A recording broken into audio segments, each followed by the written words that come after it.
Monster Hunter World gives you a slew of weapons to choose from. While most players will probably gravitate towards the melee weapons, you would be foolish to skip over the ranged weapons. In this video, we're going to take a dive into the bow, specifically about what it can do, some combos, coatings, and whatever else we can think of. Now, while the bow is a ranged weapon, it does not have the range that the bowguns can muster. This means you'll have to be pretty close to the monsters to fully utilize the bow. The bow doesn't attack like melee weapons, and that obviously means that the combos are widely different. Your bread and butter for the bow is shoot, which is the right trigger. Use the left trigger to aim for more precise shots. While aiming, you'll see your reticle change depending on how close you are to the target. When a small orange circle appears in your reticle, it means that you're at the ideal range and you'll be doing the maximum damage. When shooting, if you hold down the shoot button, you will begin to charge your shots. There are a total of 2 charge tiers for most of your shots, and the higher the tier, the higher the damage. Be mindful as you hold a charge, your stamina will begin to dwindle. If you shoot with the trigger in rapid succession, your shots will become automatically charged. This will be helpful as you can maintain your damage output without waiting to charge your arrows. Your secondary attack is the special shot, which is either circle or B on the controller.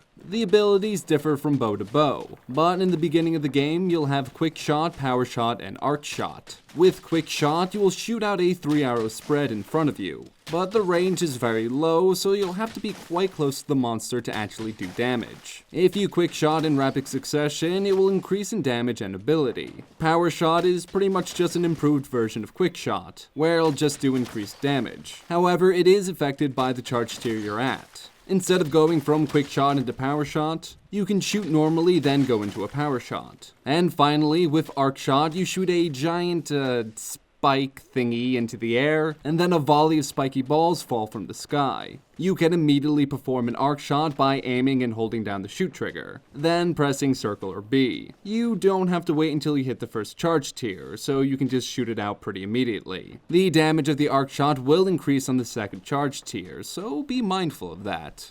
Dragon Piercer is where things get interesting.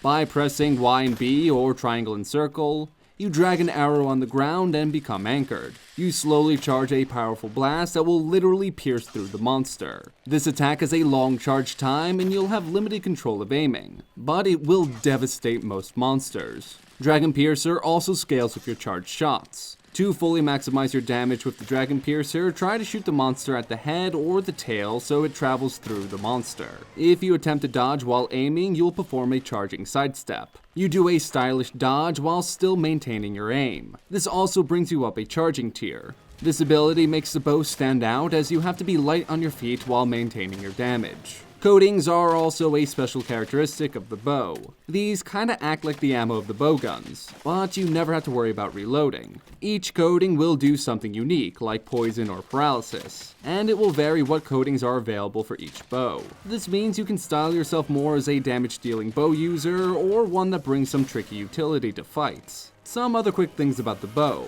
While aiming, if you charging sidestep then hit triangle or Y, you'll do a melee lunge. This is a good way to mount monsters, but the trajectory is a little odd, so be sure to practice before you jump headfirst into an Anjanath.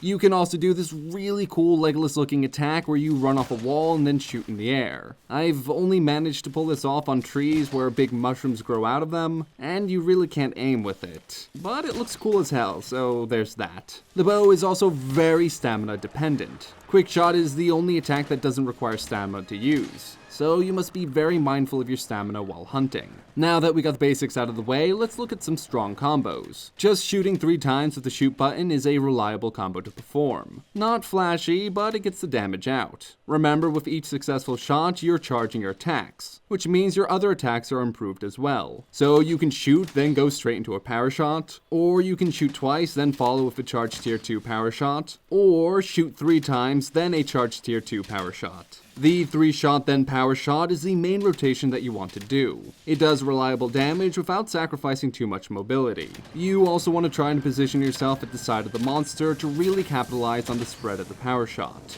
Speaking of mobility, integrate the charging sidestep into your combos for faster charged attacks. So you can shoot, then sidestep, then go right into a charged tier 2 power shot, or sidestep, shoot, then a charged tier 2 arc shot. Try mixing it up to see what works in your given situation. Another crafty combo is to continuously spam quick shot and then arc shot. If the monster is immobile, you can really rack up the damage with this. And the arc shot can exhaust, so you can eventually stun the monster if you can keep this up. When you immobilize a monster, you want to start abusing the Dragon Piercer. Get it to charge tier 2 as fast as you can so you can really maximize your damage against it. You can also add arc shot into your main combo, but it's really tricky to pull off since it's a static attack and monsters are generally not.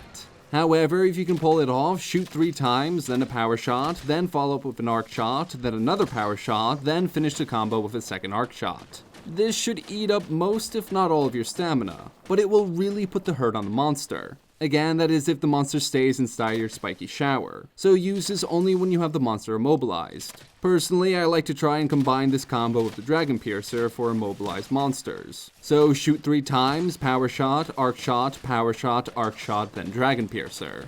Now, armor is obviously dependent on the monster that you plan on hunting, but if you want to be a bow main, look for armor that can help with stamina management. The Anjanath armor is a good early-ish armor to invest in, as it has built-in stamina management in it.